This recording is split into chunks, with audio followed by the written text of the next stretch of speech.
After a while he goes away in a carriage which is obviously driven by his personal bodyguard of our protagonist. I speak of the sylph stalker at the same time that our little prota enjoys the view of everything there is, and so when they finally enter the forest, for her part, notices with great joy that her lord is very happy. The little one confirms it because they don't let him out of the castle much, and more importantly, he wants to see how his enchanted weapons work, although Gel Rubio tells her something and that she noticed that she never takes her eye off Loy at all. So she thanks for bringing her here, but he mentions that that is nothing since after all she is the teacher and bodyguard of Loy, and also knows that she would be very worried about him, so he takes the opportunity to ask her if she feels anything special for him. But in that she responds unsheathing her sword, so now our Prince Rubio mentions that it was just a joke, but she also drew her sword because some monsters were coming, which are some kobolds with steel weapons. At the same time that Sylph jumps really high, and well, obviously our Loy is not afraid at all because thanks to the breath from here he could feel the monsters even before everyone saw it, and if that technique Tao taught him. But he finds it very useful. However, who is afraid is the little demon, because Loy seems like a child of the most abnormal, because this always has its spectral detection activated in addition to a very strong barrier, and in that they observe the confrontation between a knight and a kobold, and obviously they're given the part as if it were Butterwell. Yes, all thanks to our prota's enchantment, and the scene was so incredible that even the horse is amazed, while some knights mention that now their swords cut steel like paper, and when they notice all this the prince praises our frothy nose, highlighting that is the power of his younger brother, while he continues rubbing his head emphasizing that he is a genius of enchantments, and even Sylph, who just falls from a tremendous jump while eliminating a group of kobolds in just a second, also praises our little Lloyd, and it is then that also a kobold was about to attack the carriage. However, our friend Little Pinktails does not allow it because she sends him flying with just one kick, and she presents herself to everyone mentioning that she felt a handsome boy, to then retract that she felt only a presence by powerful and came to see if girl everyone believes you, but there our silly boy calls her by her name, so she looks at him with a face that suspects you, so approaches him and asks if he's doing key breaths, while thinking she made a mistake because she had sensed Robert, but apparently it's just this boy.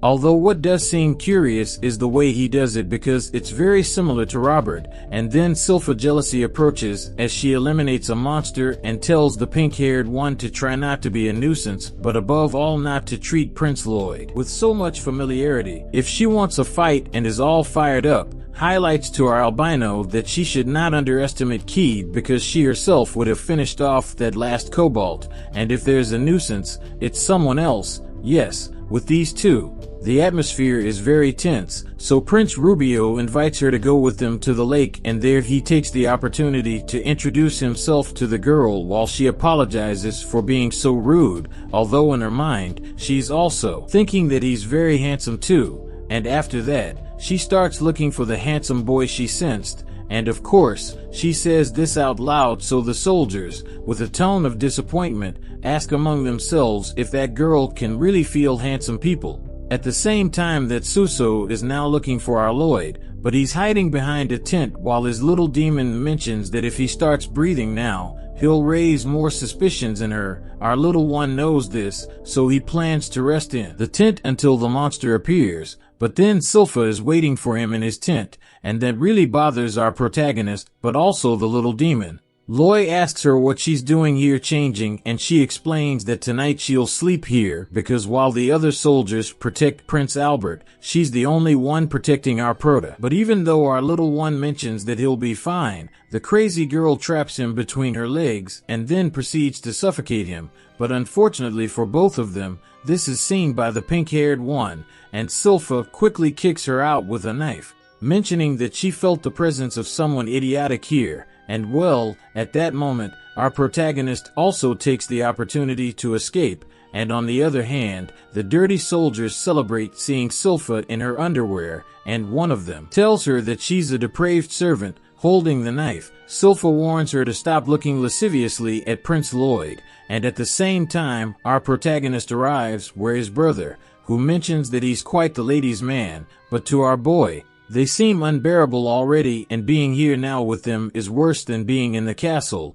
but his older brother tells him he's not joking because Sylpha has changed a lot since she started taking care of him, and he's realized that she looks at him as a woman looks at a man, and even his demon friend tells him he's very popular with the girls. However, the blonde warns him to be careful because a relationship with a woman can become a bit tense or sometimes problematic. And then Sylpha and the pink-haired one realize that all the soldiers are looking at them, so they proceed to beat them up. And seeing this, our Loi already understands what his brother means. At the same time, the pink-haired one tells Sylpha that she was hired to fix an ancient shrine and points out that it's the one up on the summit, so the albino tells her to go there right now. But she hesitates complaint because she doesn't take orders from anyone. But then Albert interrupts, telling her that if she goes alone, she'll be in great danger. Besides, her ability to sense threats is very useful, so he asks if she'd like to stay and keep watch until dawn. However, both our little one and the pink-haired one feel the demon approaching,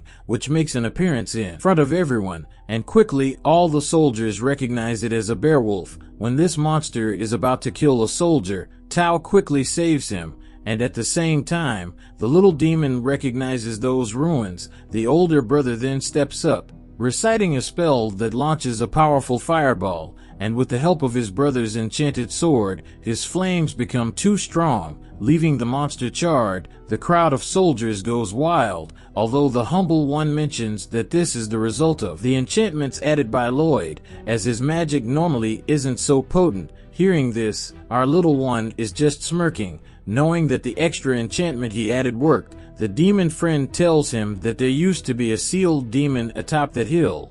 But then the incinerated monster rises, more monstrous creatures appear, and a demon emerges from the wolf's mouth, introducing himself as the demon Pusu, ordering all his monsters to kill everyone. During the confrontation, although they attack him with all their enchanted swords and everything they have, the monsters regenerate. Loi asks his little friend for more information, and the demon explains that Pusu is transmuting his mana to control the other monsters, basically creating mana threads to control them like puppets. But it's not just that, he's also sending mana through the threads to regenerate them quickly. This confrontation won't end until they kill the demon Pusu. Listening carefully, Loi asks the little one to teach him mana transmutation, surprising the demon as Loi wants to learn right there. Not caring if the others are about to die, the demon, more human than Loi, reminds him that now is not the best time and suggests he go help the others. But our ambitious little one insists, asking him to teach him, while everyone else is still in full combat. The demon in the mouth of the wolf says that now all that's left is to finish off that crybaby kid and his babysitter, saying pityingly to Sylva that she pities her for having to take care of such a walking scum like that kid. This toxic girl gets enraged and begins to emanate crushing pressure on everyone as the demon approaches mockingly, saying that she stinks so much that her nose might fall off, or so he would say if he were just annoying. But this time she's contaminating Prince Lloyd's fresh air, so just for that, he's going to kill him. The despicable one mentions that his monsters have fully healed, and the demon, in his most humble moment, says he has mana to spare if he's being too egocentric. Instead of attacking, she turns her back on him, infuriating the demon, who attacks her. However, Sylva is much faster and has already cut off all 4 legs, but even so, the demon uses his mana to regenerate the monster's legs, and this escalates into a full battle. At the same time, it hinders the other monsters from regenerating with mana since that arrogant demon didn't have much mana to begin with. Meanwhile, the little demon was teaching Loi how to transmute mana, emphasizing that it's a delicate process. With just some basic guidelines, Loi was already attempting it. They started with the basics, adding color to his mana, then trying to give it shape and scent. Of course, being the protagonist, he conjured a rose effortlessly, impressing even the little demon. Meanwhile, Sylva was giving the demon a beating. When she encountered a soldier, she requested his enchanted sword, allowing her to fantasize as she had one of the objects her lady had enchanted. Feeling proud of herself, she caught the demon's curiosity even more. Threateningly, the demon mentioned that once he was done with her, he'd dissect Loi, examining his organs one by one. While he circled Silva, setting a trap for her, he managed to swallow her whole. However, inside the wolf's stomach, she faced the demon head-on, causing him to panic and mock her bravado. In a swift move, she tore through the monster, using a flashy technique known as the double blade of the Langle House, finishing the demon off with a powerful strike. With the demon defeated and the soldiers and monsters astonished, she hadn't even broken a sweat. Witnessing the whole battle, Loi decided to model himself after his teacher, who had been mocking the demon earlier. Such a weak being couldn't even touch Prince Lloyd, and all he deserved now was to feel his master's sword.